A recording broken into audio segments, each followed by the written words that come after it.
Thank you, Nika, for reminding. I would set up the automation later. Okay, so, and where are we putting the recording, by the way? Do we have a link or a doc or playlist? Not decided yet? Yeah, I think I didn't see Wednesdays uploaded, but I think for Tuesdays it just got posted in the DevOps Bravo like just chat in Slack. Okay. I think what we can probably do. Chad, do you prefer that we should create the doc the way how we did? What is your feeling? Yeah, the way that we did it last cohort is just one of the students and or more than one would just maintain a Google document with all the links, and it just was very, very helpful because you're going to need to refer back to these um, later in the class. Okay, so I think I can do that, or if somebody else wants to. yeah, I think going forward, you would have like dozens and dozens of recording, so it becomes very difficult to keep track. So as such, I would as such refer with Julius once how he wants to do it, but probably this has worked with us, so I believe everyone should he should be also fine with this. So the way we do is like we put date, we put topic, and we put link. Okay, and any one of you, okay, any one of you can maintain this. Give it some color. So we give it a date. So let's say today's date is 6th. Okay. April. Okay. Normalize and topic will be as such. Okay. And I'll put the link here. Okay. So this is how. So if you want, you can go and put the links from the previous classes here. So at the end of the bootcamp, this becomes a nice documentation of the topic and the video links. Okay. All right. Yeah. Let me come back to our lesson. So secure cell, as the name sounds, is like a way to establish a secured mechanism to establish communication with the cell. Okay. So this is used to access the remote systems where you can control the system, you can manage the system, and it allows you to traverse your commands over even unsecured network because it maintains the security by itself. So even if the unsecure, you have an unsecured network. For example, let's say I'm connected on a Wi-Fi which has no security. So any data which is passing through this unencrypted could be intercepted between during the network, and it could be kind of anyone can read it. So what it does is it provides system level security itself on the message. And how does it do? We'll have a look at that on that in a moment. Okay. It allows us to execute commands like transfer files and perform various admin tasks on remote systems. So it just gives you a feeling that you are just on your own system. Any kind of commands or constructs or anything you want to do, you can directly do that. Okay. It is used heavily in day-to-day job, especially with system admin, DevOps engineers, and SRE. Okay.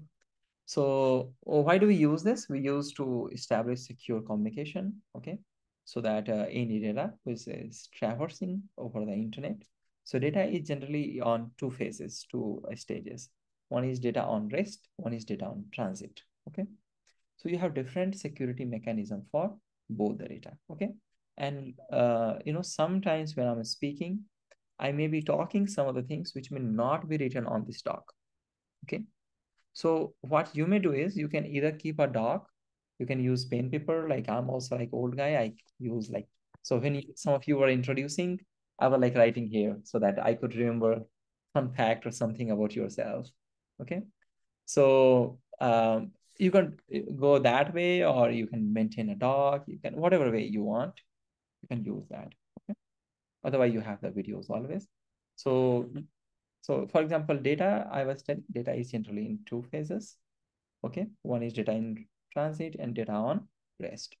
Data on rest has different encryption mechanism.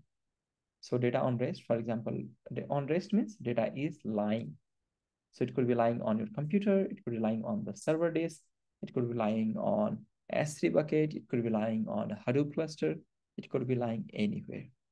So this is considered data on rest. So this data security for this is maintained in different mechanism.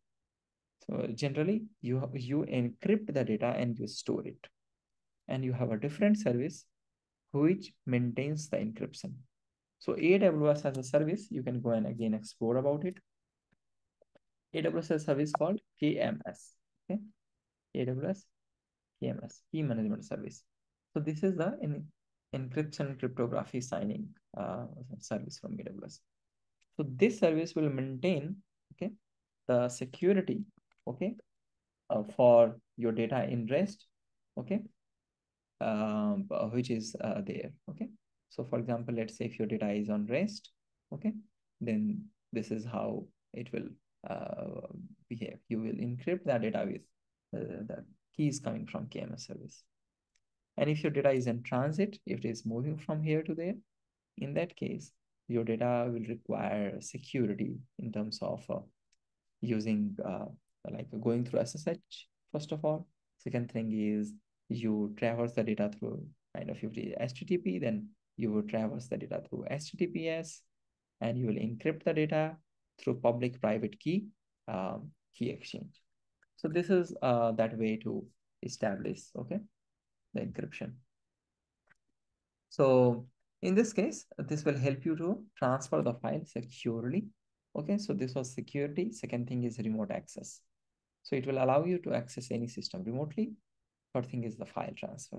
So you can transfer any file from your system to the server. You can get the data from the server to your system.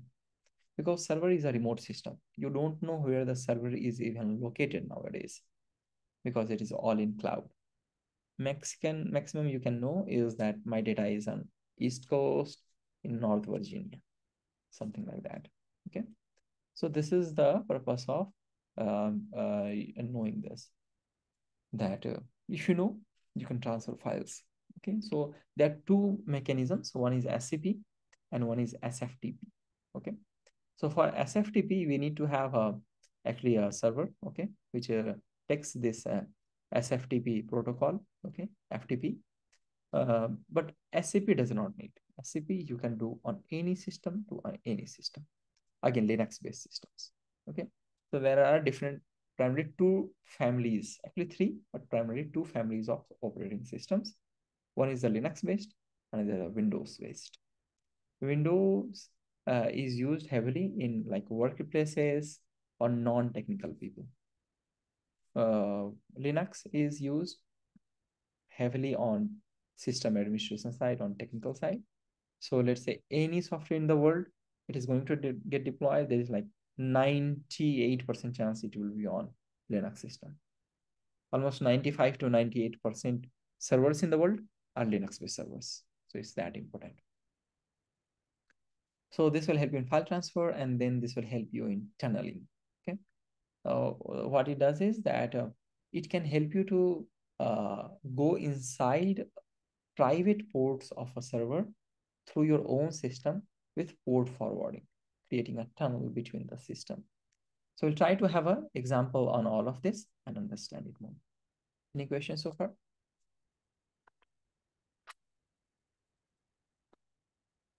Okay. So how does it work? How SSH works? So the way how SSH works is that you have a SSH client. Okay. This is the client, and the client will make a request to SSH server that I want to make a request. Okay. So after this, it will send the public key, and it will send the public key, and it will negotiate, okay, between this. And if it finds that this public key is correct, so this actually works this way. I'm not sure that how many of you are from security background. So if you are from security background, maybe you will be having more insight on this. But the very simple manner, which I can explain you, is that there's a concept of public key and private key. So if, for example, if you go to any website, if you go and read the connection is secure here, the details, you will find that there is some public key. Okay. So if you go to, let's say, google.com or something, Google has issued these public keys, and private key is with the Google server. Okay. So we have the public key, And using the public key, okay, we make a request, okay? And then that is decrypted on the server, and server authenticates that this request is coming from the correct place, and this way they communicate, okay? So it's like this. You can go and explore more that here's like Alice and Bob. So this encrypts the data with the Alice public key. So this okay, and Alice will have the private key. It will take this data, and only since this is symmetric key, sorry, it is asymmetric key, okay? So this data which is coming, it will be decrypted by this Alice private key, and then it will read the message and it will return the response. So it's the same way this will work, that you will have a key with you, okay? And with that key, you will make a request and it will decrypt it, and whatever command you give, it will just perform those commands. Okay? So we will be having SSH key on our system. So if you are on Linux system, you are pretty much set. If you're working on Windows system, you may have to do some extra steps. So can you give me a thumbs up? How many of you are on Linux systems?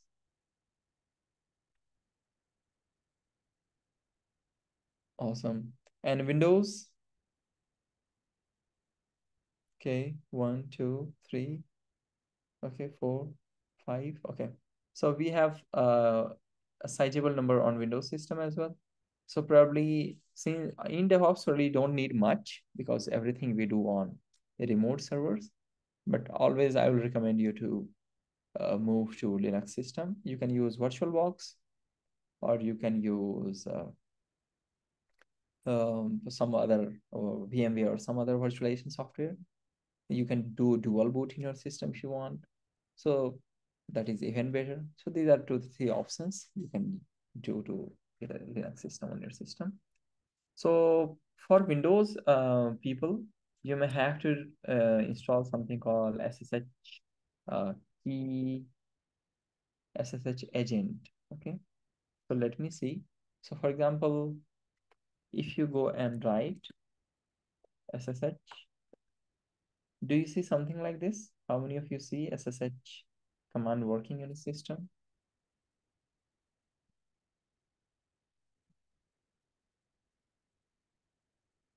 Okay, good. Awesome. This is fine.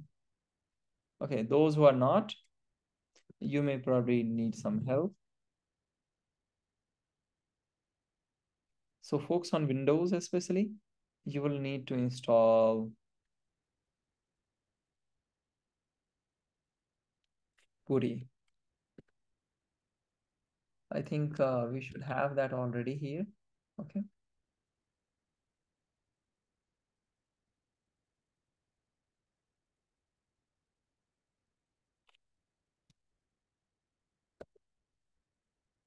So this is the link, okay, using which you can go to this website and you can download PuTTY. This is for Windows. So you can use one of these installer and you can access. So till you do not have a Linux system with you, you will have to use PuTTY. Yes, Louis? I think for those people, majority of the ones that raise their hand about having a Windows system, they all use WSL, Ubuntu specifically. So I think there might be some confusion there with regarding like if they actually need it down there since they're using WSL. Oh, awesome. So even those they're using WSL, so probably you may be able to use SSH then, right? Chad, how was it in your class? Well, I was the only one on a Mac, and everybody else was using WSL. But I think what Lewis is saying is that will the SSH become default installed on Ubuntu? Is that the case there? Is it already installed, Lewis? Oh, I was just saying like, yeah, if you're using WSL like and you're running Ubuntu, like you can run all these through WSL. You don't need to download PuTTY as long as you have um some sort of WSL client. I was just going to offer that the lesson plan has us put it in with a capital V, And so it just gives me like what I put in the chat. But when I did it with the lowercase v like you did, Chandra, I can see what you see now. Yeah, Yeah, I it's a found mistake. the same thing. Not a It problem. shouldn't be a big V. Yeah, okay. Only thing is that SSH should give you some response. It should not be SSH not found. And I think the command here is SSH minus version probably. Okay, no. Yeah, capital V. You will see something like this. So those on WSL, probably I got confused that you don't have WSL client. If you have WSL client, then you're pretty much set. Use that Thank you. client. Yeah, thank you, Lois, in fact, for pointing out.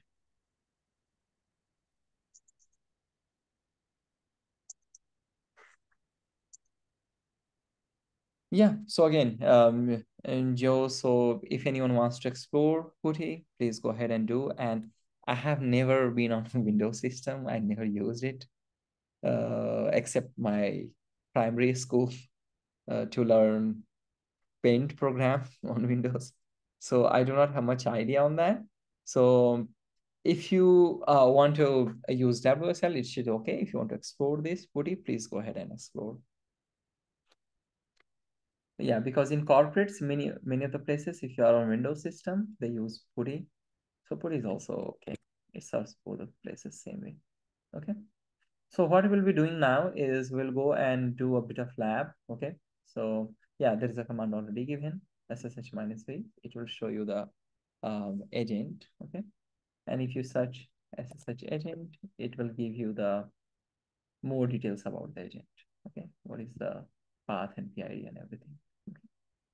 So in this case, what we will be doing is that you will need actually a server to go inside, right? Because till you don't have a server, where will you go? So what I will do is I will create a server in front of you. Okay. And after creating the server, I will definitely let you use this for some time. And meanwhile, you can see my screen. Okay. And we are over an hour. So we will go for break. Okay. So we will go for 10 minutes break, everyone. And once you return, then I will show you creating a server and then we'll go inside the server. Okay. Okay. See you in 10.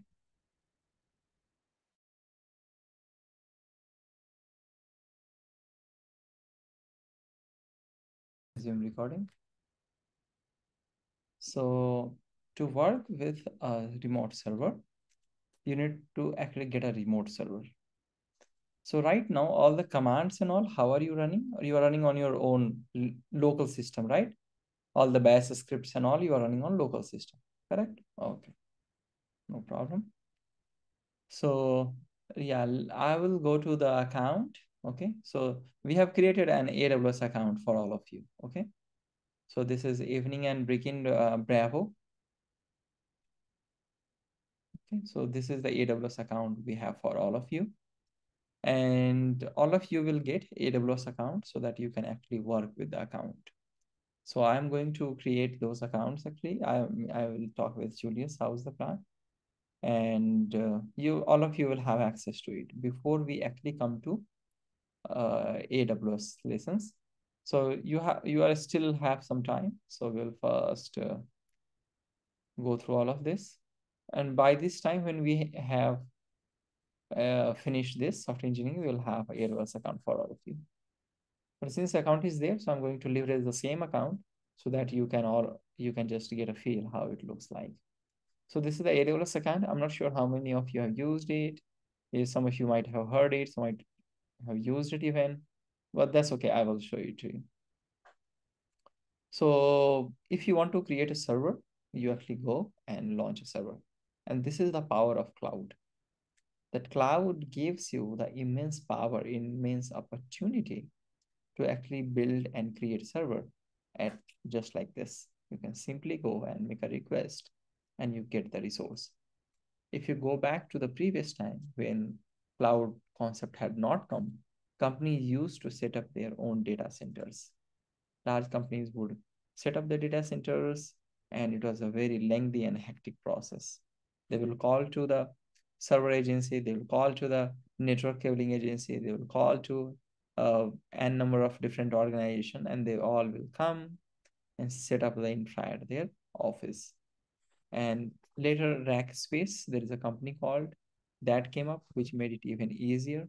But finally, AWS came, and that made it the most popular concept in the industry, that you can launch any server, any infrastructure just by a few clicks. So this is where we are. Okay, so we will launch, we will go and click launch server. And once you launch server, again, you will see this lesson, you will do it yourself. I'm just showing you because I am creating it. Okay. So I will give it SSH lesson. Okay. I will leave this server running for today, and then I will kill it tomorrow so that it saves cost, because anything that you see running has a cost in AWS. There is nothing free except some critical essential things. So you give a lesson, you give a server name. If you want, you can create your own AWS account, by the way. So you can go and create sign up. You can go and create your own account. But be very careful. If you have a server running, it will cost you. There is one free server for 1 year, that is T2 Micro, that you can use always. So I'll give the server name, and I will select the operating system type. And this is 22, OS 22. And you can see this is free tier or eligible. So that means that I can use this server for free for 1 year. Okay. Don't select any other server. It will cost you money. Okay. So, and this is where I will go and create a key pair. Okay. So I'm going to create a key pair. And this is the part which is what we were looking at right now, that what is the concept of key pair. So once you click the key pair, you will get, you will download the key pair here. Okay. So we'll go and click a new key pair. Okay. And we will give key pair a name. Okay. So I'll give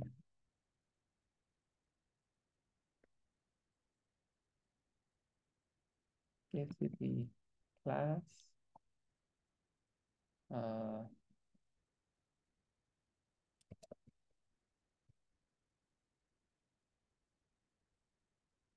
Okay.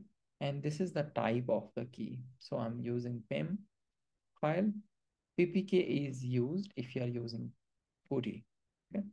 I will use PEM because most of us are using Linux-based systems only. And once you do this, it will download on your system. And you cannot lose this. If you lose this, you lose the access to your server. It can be recovered. There is like a very hard way of doing it. Okay. And this is the network settings. You tell where your server is going to be placed. Okay. This lesson we will take in details. We will learn this here when we are talking AWS networking. We will learn all of this in details. What is server? What is VPC? What is subnet? What is firewall? What is security group? All of these things you will learn in details. Anyway, we will go and you can go and select the default security group. Otherwise, there is a concept of security group involved here. Okay. So what I would do is I will go and create a security group outside. And again, if you don't have background, you may probably not understand full, but I will try to explain. So this is the place where we define what all accesses can be made. Okay, so I will give HTTP and SSH. Allows HTTP and SSH from public. And I'm adding inbound rule that TCP, or I will write SSH from port 20 from anywhere. And I will write HTTP from anywhere. Okay. And I'm creating the security group. It's like a firewall I'm creating. And with that, I would, Chandra, I had a quick question. yes, please. Is it common practice to add IPv6 nowadays, or is IPv4 just standard? Like would you have two HTTP, or would you just commonly use one? Yeah, so this is interesting question, and I also feel that I don't have the exact answer still. But the way how right now it is that most of the things are still running on IPv4 only. It is like being predicting from like over 10 or 15 years now that we need to move to IPv6. But most of the servers, most of the network configuration and everything works with IPv4 only. In fact, all the servers and all we will be creating, they all will be IPv4 based only. But AWS and all major cloud providers support IPv4 and IPv6 both. And we can attach IPv6 here as well. But it seems some of the places, they just make it a bit more complicated. So we are just using IPv4 right now for most of the learning. So we are going to select HTTP, that this is the firewall. This is the rule I'm going to use, which will allow SSH from port 22. Now, this is something important for you to know, that we are going to use SSH. Okay. This is what we are learning, right? How to do SSH. This is the port. This is the source from public. If I change this, okay, for example, if I change this to my own IP, then it will allow access from only my IP address.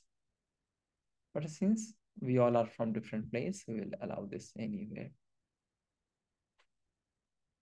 Okay, we can go and increase the storage. For example, how much storage you want in your server? I will give 10. And again, you will be doing all of this yourself, but you will have to wait for a month almost. So this way, your server is ready here. So you have your server running here. Okay, this is how you create a server manually. Though there is automated way that is called infrastructure as code. We'll be learning that later. Okay, any questions so far?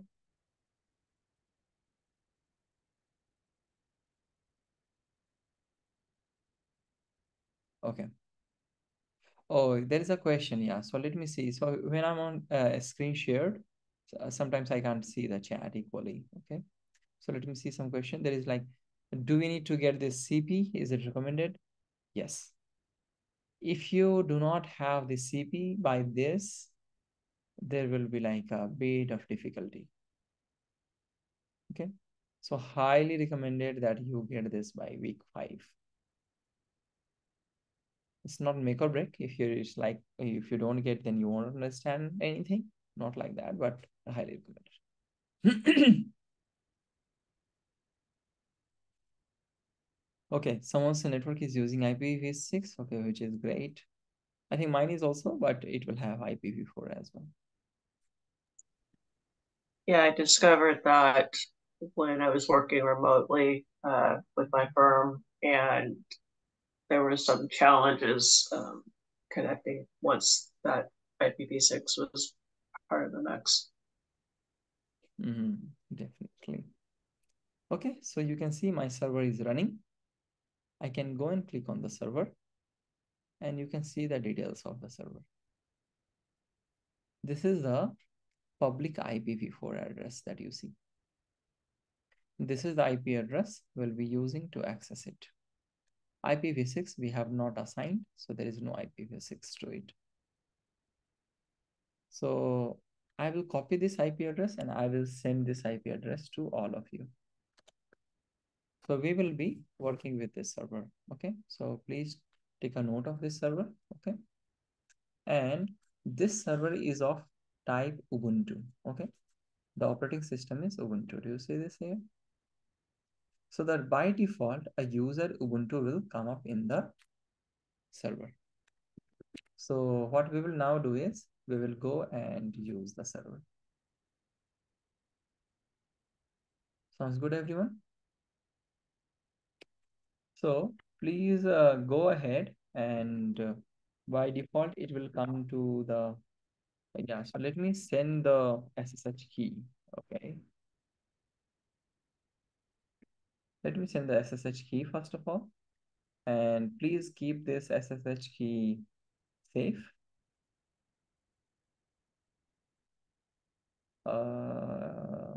Bravo.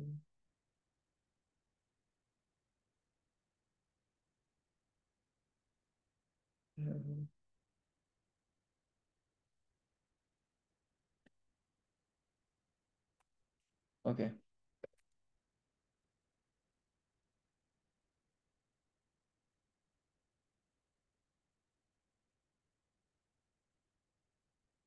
Okay, so this is the SSH key.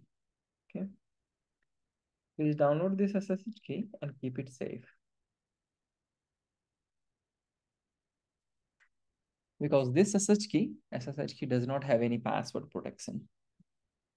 Okay. So if anyone has this access key, and if they know this IP address, they can actually access the server. So I will go to my downloads. Okay. And what was the file name? File name was CP class something. Yeah, this is the file name. Okay. So as you can see, this is the private key we have. Okay. We have to keep it safe. Okay. So did everyone get the key? Okay. Later, all of you will have your own server. Okay. You will have your own account. So it will be fine then. But right now we will be using this shared server. So what you have to do is you have to, first of all, can someone tell me what is chmod? You must be knowing by now. I think is it chmod 400 for append? So chmod. Yeah, the 400 code, I think. Okay. Or, So did you learn Linux commands like the cd, cat, ls? So in that yes. itself, there is a command called chmod. Okay. It changes the permission related to the file. Okay.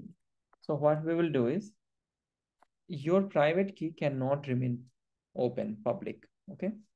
So what we do, how do we see the permission related to a file? Anyone? Can we see it with just ls-l, I think? Correct. So you can see, can someone interpret what does this mean? Yeah, is it the Write for the oh, user and then read for the group and Okay. then read for everybody else? Okay, good. Very good. And what are the three types of users?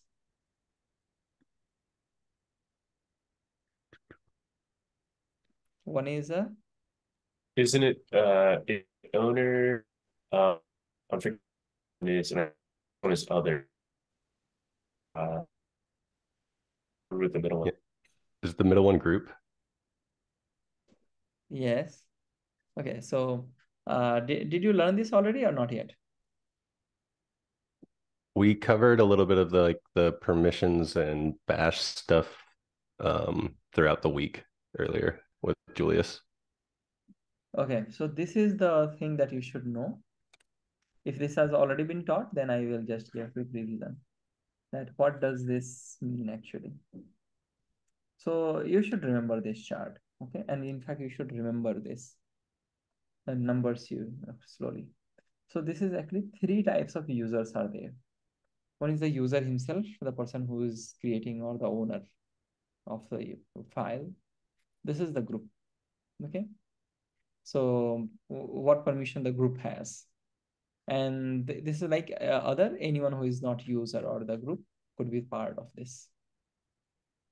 So mostly we care about this. Once this is in our system, we have created the file. This is like a binary number. As you know, 0101, it is 01 file.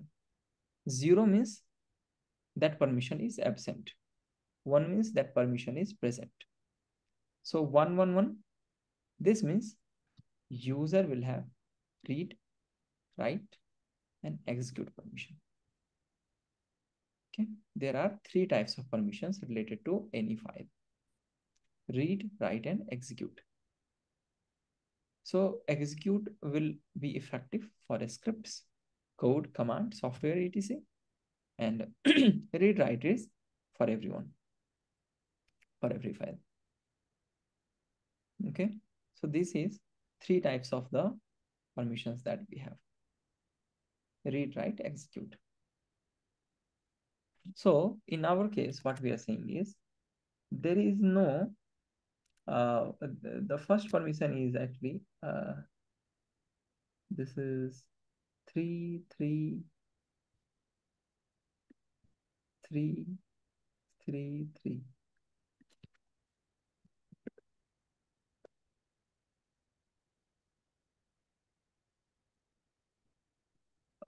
I think okay. So this first dash means that this is actually a file, okay? And after this, you have read, write, execute. You have read, write, execute. You have read, only read. So anybody else can only read the file. Group can only read the file. This person can read and write in the file. And this is the reason we are able to read the file. Okay. And this value that you see, read, write, execute, read, write, execute, we give this 01 value and we convert that binary to octal. Does anyone know octal? 0 to 7. So you can go and please check about it.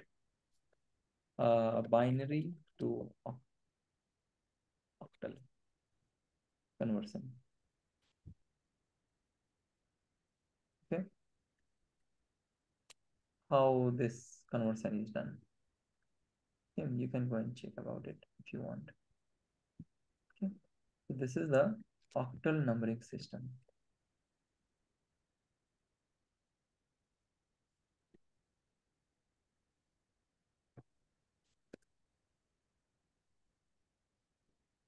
Okay. So how this works is that we have 0 for 0. This actually means 1.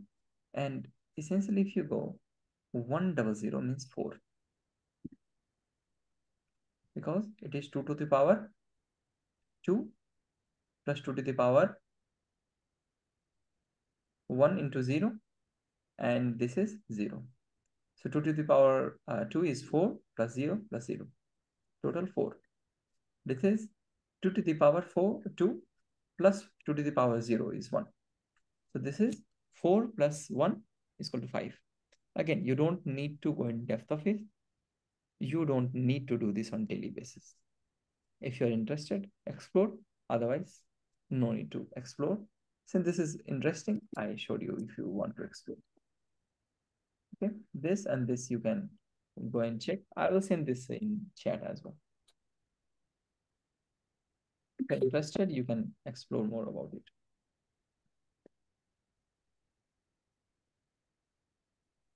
Okay. All right. So I'll come back to our lesson. Okay. And you have to first give it permission 400. What will 400 mean? This will be 4, this will be 0, this will be 0. This is 0 means all 3 0. This is 0 means all 3 0. This is 4 means 100. So essentially, I'm giving the user only read permission. Okay. So let's do that. And anyway, if you are not understanding, don't worry. You just need to use this command whenever you are using any such file. So please give this command to your SSH key. What this will do? This will change the permission of the file to read only.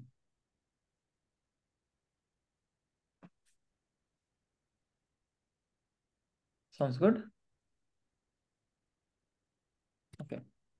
Now I will do SSH -i, and you know that the user, the server will need a private key. So I will give the private key name.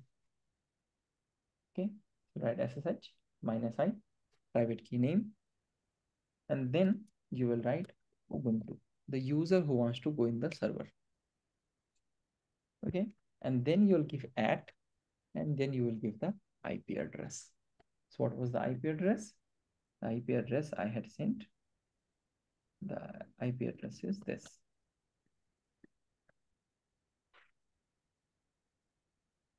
Sounds good, everyone? So you can go and enter. And you can see it will first ask you to confirm that are you, this key is not known by any other name. Okay. So it will first time, it does not know if this IP address is correct or not, safe or not, known or not. It will ask you to confirm, just give it confirm. And you will go inside the server.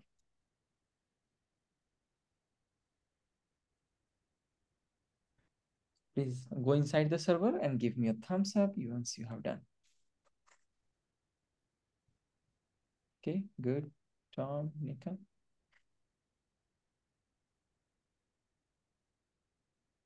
Very good.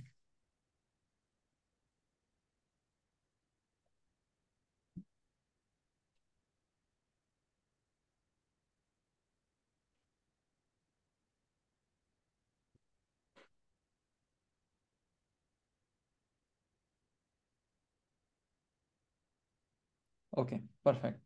So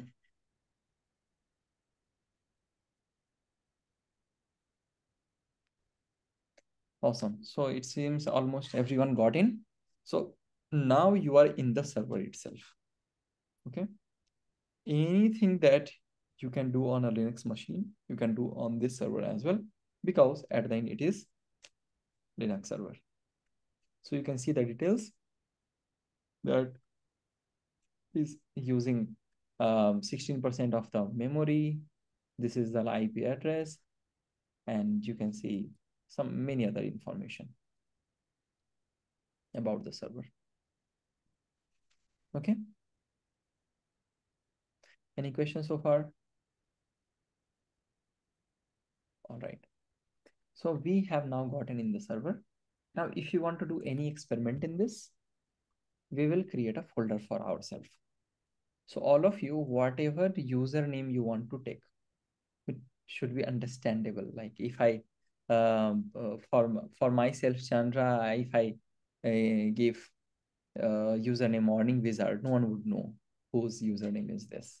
So give a username which we will understand. Better is just give your own name.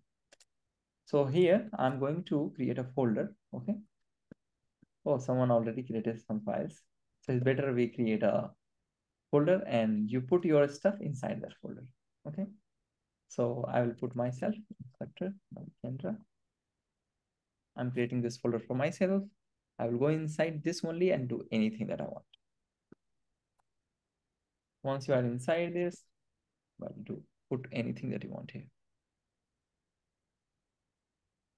And again, all of you here have root permission. So don't use the root permission unless you want to install something or do something. No need to do.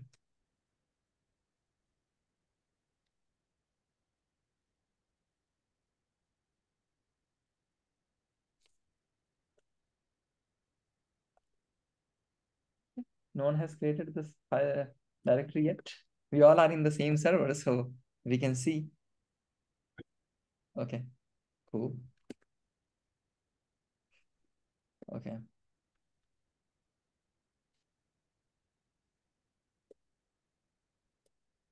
All right. Yeah. So how you want, you can go ahead and do it.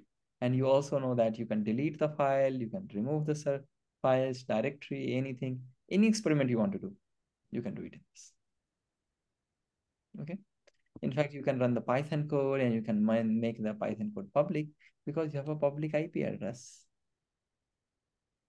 right? All right. So this is the thing that all of us can do. And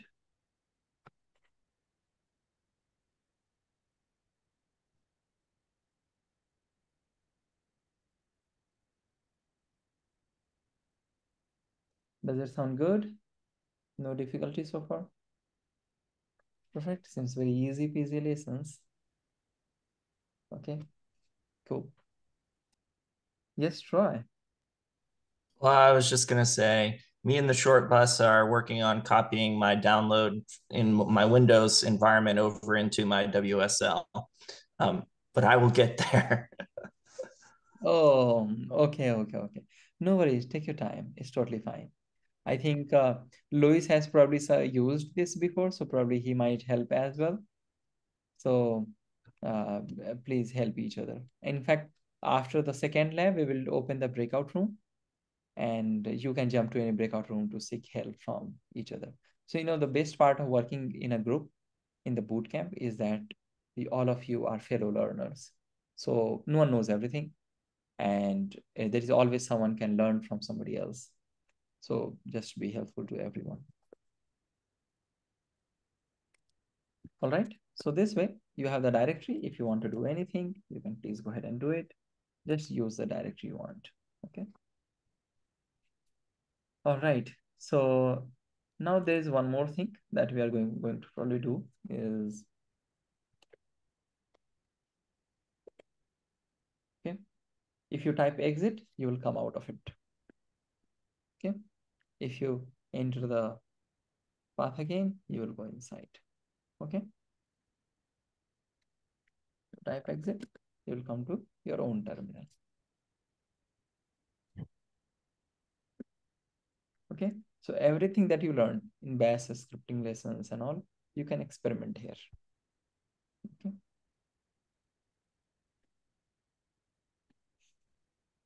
All right. So now the last portion of the lab we'll be doing is this, that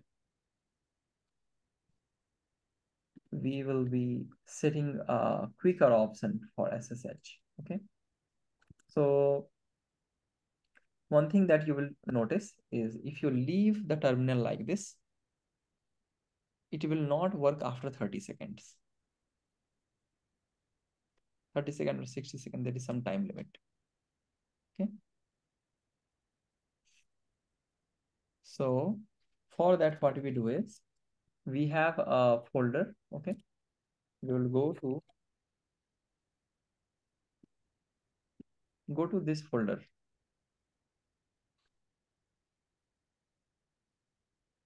cd.ssh. cd_ssh. It's called tilde. I don't know why.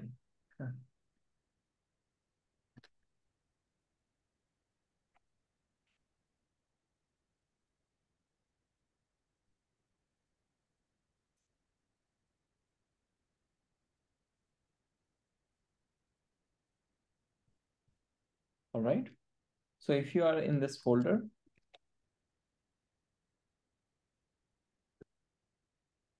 you will see this file called config.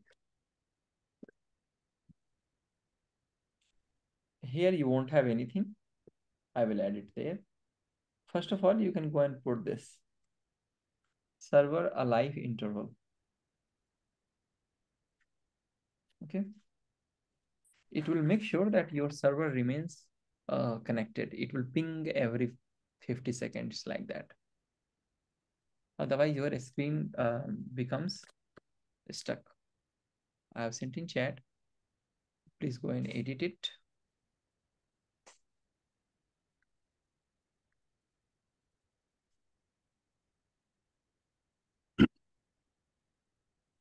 Should we have a config file on our local machine? I have known hosts and known host old, but I don't have any of those other files. Okay. Did you go to this path .ssh? I did on my local machine though. So should I be on the remote server No, or? you have to set this on your local machine itself so that your terminal remains active. So you can go and create a new file actually, vi or nano config, Okay. and you can paste it there. This will make sure your terminal remains active.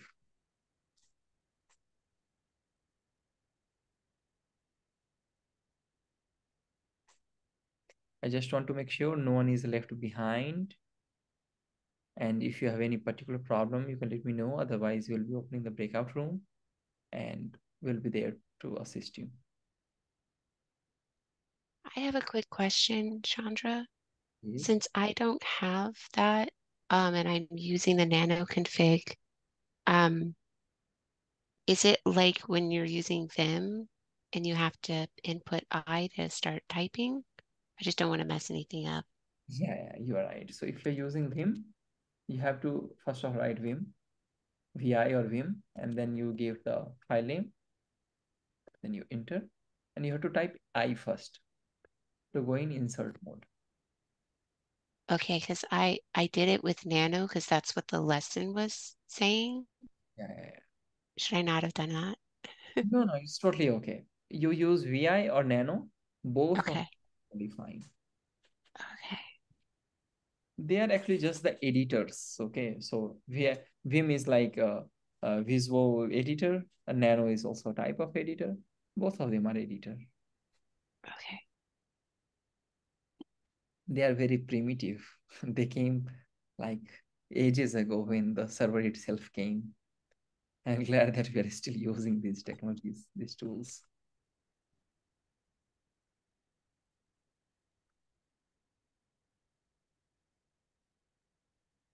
Okay, so Eric, we will come to it. Yeah. So you did you go inside the server or not yet, Eric? No, not yet. Okay. Yeah, I'm just trying to figure out what to put after the IP that you put that little code I Oh no. put in the Okay. chat. I saw that. Oh, there is the small typo, it seems. After Ubuntu, don't write IP or dash. Directly give the IP address. Okay. Ubuntu at 54.236.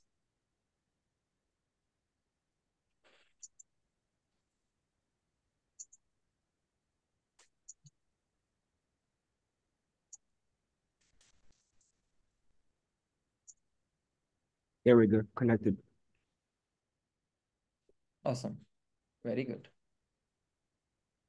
Yeah, thank you, Chad.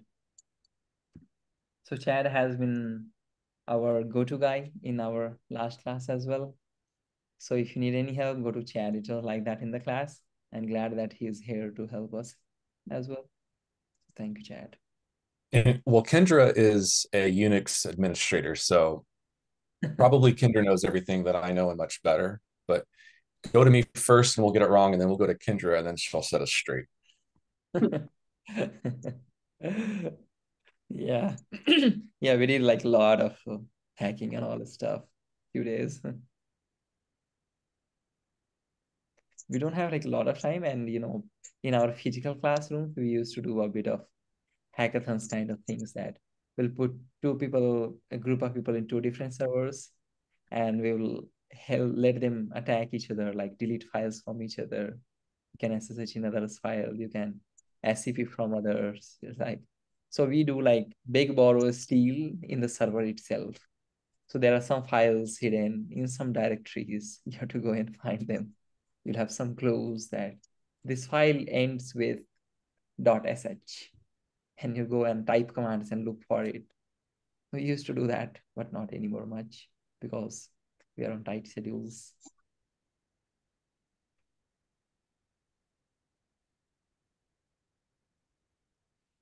And if anyone wants to build this game, let me know. Big borrow steal for Linux.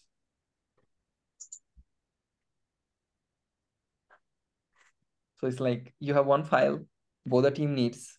Whoever gets it first, they have stolen it. something like that.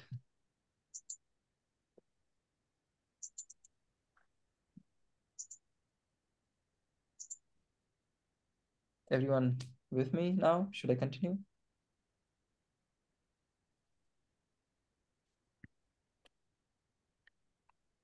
I'm understanding, but I'm not on the server yet. I didn't do this last night ahead of time either. So I'm taking good notes, but no, I'm not on it yet. But I would say go ahead, not hold the class up, and when we get in the breakout rooms, I'll make sure I am Yeah, on. I think, yeah, we can do that. So I think I will quickly finish this lab and then we'll open the breakout room because the next lab we'll do in the afternoon. Okay. And in the breakout room, probably me and Kendra or Chad can come and help.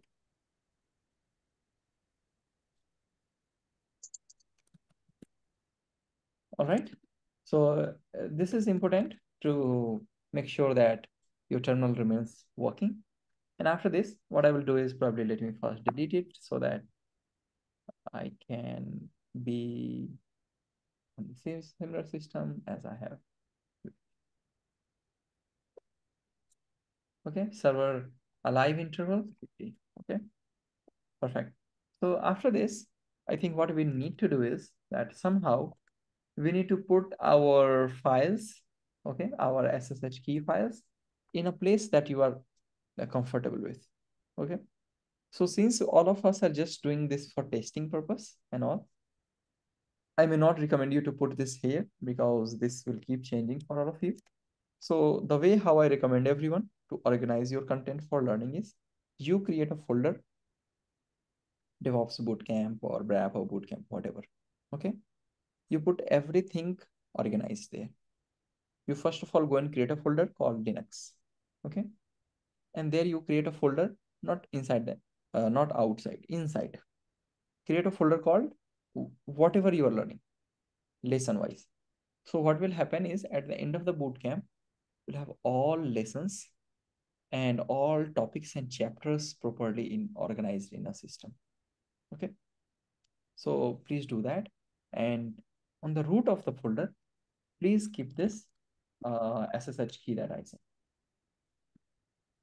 Okay. So this is the SSH key. Now I will also do the same in front of you. I will go here. I will go to the path. CD. I put these things generally in documents folder. I'll go to documents. I'll go to code Platoon. And here I will create directory. Okay.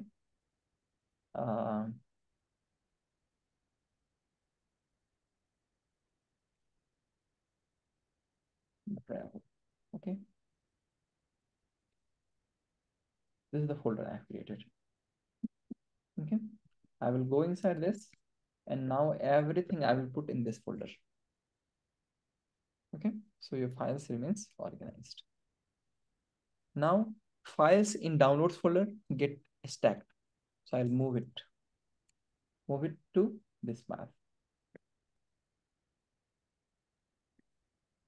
Okay.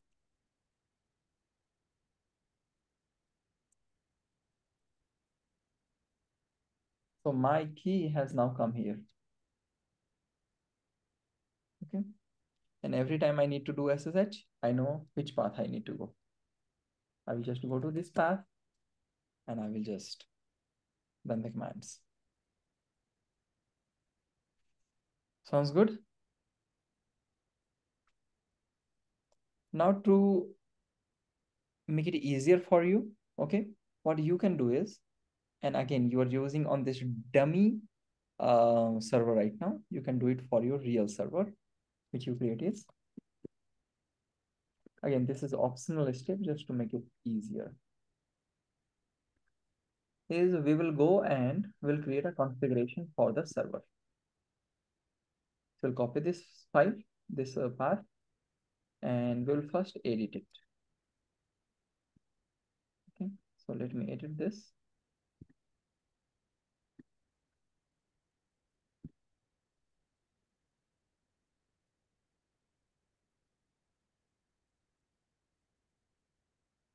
Yeah, you can place this in SSH key file path. It's totally okay.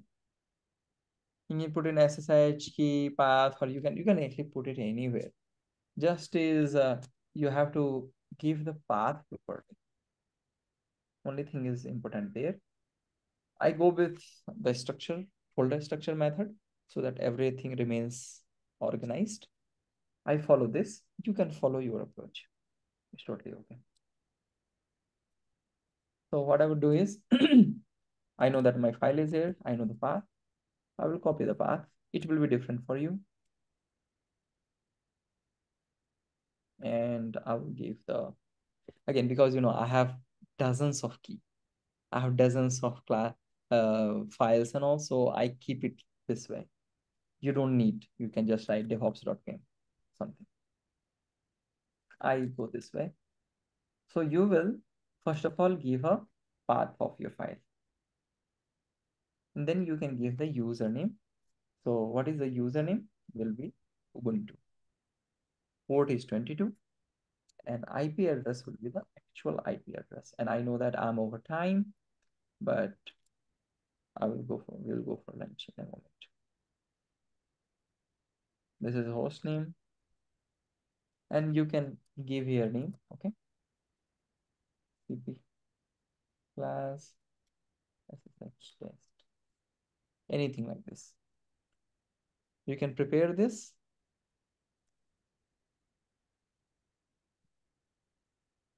And again, this is optional. This is not stopping you from being able to SSH, but this just helps you to organize it.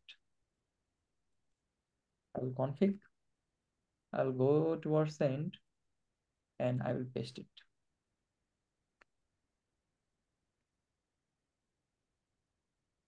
You can put the path anywhere. Just make sure you give the correct path here.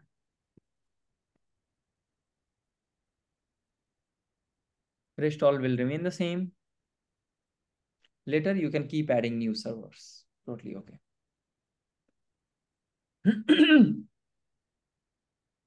Sounds good, everyone?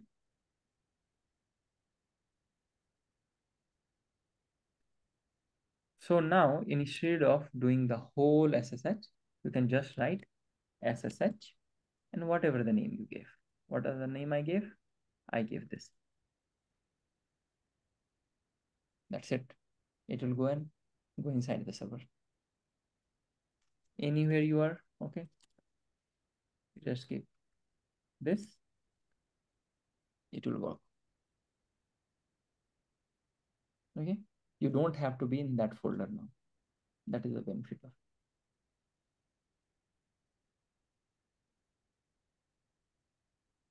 Sounds good? So today in the lecture, we learned what is SSH, what is the need of SSH, and how does it make sure that we can access and administer a remote server. We also saw, I mean, you did not do, but you will in future do, but I showed you how to create a server in AWS account, how to configure it, and you can go inside it. Okay. So we will we will finish our lecture first part today. In the afternoon, we'll go and take the next lab. I know that some of you are not able to log in into the server. Some of you may have not been able to do this. So we'll go to the breakout room and help you in the breakout room. Sounds good, everyone? Any questions before we go to breakout room?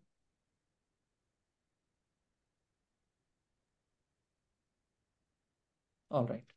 Okay, there is one question in chat. Let me see. Would it be okay to add the keys to a Git ignore, or should it? I believe that you cannot put this in Git. Okay.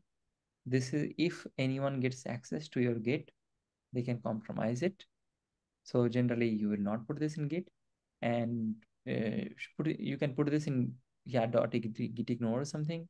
No, please don't do this. And you cannot put this in, yeah, you can, I mean, but if you make a mistake, let's say, somehow file name is changed, something happened, git ignore will ignore it. Git ignore will actually ignore it. Ignore the thing that you asked it to ignore. Okay. So it will at the end take it and it will get checked in. So avoid that. And normally what happens is these things are actually stored In servers, production level servers, you won't be accessing like this. There will be an agent which will store this actually. And you won't store this on your local system. Actually, there is something called, you will learn this later. There is something called jump box. So we'll be using a jump box to go inside the server. Okay. But yeah, that we'll see later. So please don't check in. In the event of you lose it, yeah, no, it's not like that. You cannot go and regenerate a key. You lose it, the key, you lose the server. As simple as that. You lose the key, you lose the server. Though there is a hacky way of doing it. There's a very hacky way of doing this. But I will let you explore this. Okay, so quick problem statement is, I have a key, okay? And since Chandra said that you cannot check in GitHub, okay, I did not check in. And because of that, I lost it, okay? Now what do? I don't have the key and I have very important files in the server. How can I still go in the server? Okay, please explore this. And if you're able to find the solution, I will let you do that once we get to the AWS module. Okay, perfect. All right, so with this, we will first go for a break. So let's go for 15 minutes break. Once we return from the break, we will go to the breakout room, and me, Chandra, and Kendra, sorry. Kendra, your name and my name sounds very similar. Rhymes. And yeah, yeah, it does. It's kind of funny. I was pronouncing your name and so I pronounce my name. Yeah, so me, Chad, and Kendra will help you in the breakout rooms. Okay. And again, I will be available. If I'm not in the breakout room, I will be here. If I'm not here, probably for some reason, you can catch me always in the Slack. You message me, I'll hop in and help you if you need. So with this, I will stop.